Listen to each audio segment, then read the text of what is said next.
Welcome to Jayanthi's kitchen. ನಾನಿವತ್ತು ಮಕ್ಕಳಿಗೆ ತುಂಬಾ ಇಷ್ಟ ಆಗುವಂತಹ ಪೀನಟ್ ಚಾಕ್ಲೇಟ್ ಬಟರ್ ಮಾಡ್ತಾಯಿದ್ದೀನಿ. ಹೇಗೆ ಮಾಡೋದು ಅಂತ ನೋಡೋಣ. ಚಾಕ್ಲೇಟ್ನ ಈ ರೀತಿ ಸಣ್ಣಗೆ ಕಟ್ ಮಾಡಿ ಇಟ್ಕೊಂಡಿದ್ದೀನಿ.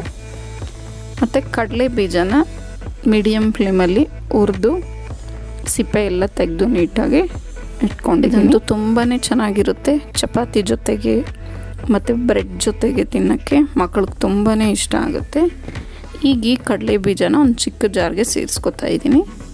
ಇದಕ್ಕೆ ನಾನು ಚಾಕ್ಲೇಟ್ ಪುಡಿನೂ ಸೇರಿಸ್ಕೊತಾ ಇದ್ದೀನಿ. ಈಗ ಇದನ್ನು ರುಬ್ಕೊಬೇಕು. ಇದನ್ನು ರುಬ್ಕೊಳ್ಳೋಣ. ಇದನ್ನು ತುಂಬ ನುಣ್ಣಗೆ ರುಬ್ಕೊಬೇಕು. ಆಗ ಇದು ಪೇಸ್ಟ್ ರೀತಿ ಬರುತ್ತೆ ನೋಡ್ರಿ. ಈ ರೀತಿ ಇದು ಕರೆಕ್ಟಾಗಿದೆ. ಇದಕ್ಕೆ ಚಾಕ್ಲೇಟ್ ಬದಲಾಗಿ ಬೆಲ್ಲ ಹಾಕಿ ಮಾಡ್ಕೋಬೋದು, ಸಕ್ಕರೆ ಹಾಕಿ ಮಾಡ್ಕೋಬೋದು. ಆದರೆ ಮಕ್ಕಳು ತುಂಬ ಇಷ್ಟಪಡ್ತಾರಲ್ಲ ಚಾಕ್ಲೇಟ್, ಅದಕ್ಕೆ ಇದರಲ್ಲಿ ಮಾಡಿಕೊಂಡ್ರೆ ತುಂಬಾ ಚೆನ್ನಾಗಿರುತ್ತೆ ರುಚಿ. ಈಗ ಇದನ್ನೆಲ್ಲ ಒಂದು ಬೌಲ್ಗೆ ಸರ್ವ್ ಮಾಡ್ಕೊಳ್ಳೋಣ. ಫ್ರಿಜ್ಜಲ್ಲಿ ಇಡಬೇಕಂತೇನಿಲ್ಲ, ಮೇಲೇ ಆರಾಮಾಗಿ ನಾವು ಸ್ಟೋರ್ ಮಾಡ್ಕೋಬೋದು.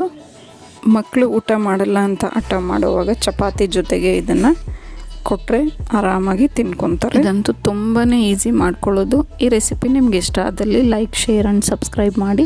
ನಿಮ್ಮ ಅನಿಸಿಕೆ ಅಭಿಪ್ರಾಯವನ್ನು ಕಮೆಂಟ್ಸ್ ಮೂಲಕ ತಿಳಿಸಿ. Thank you for watching.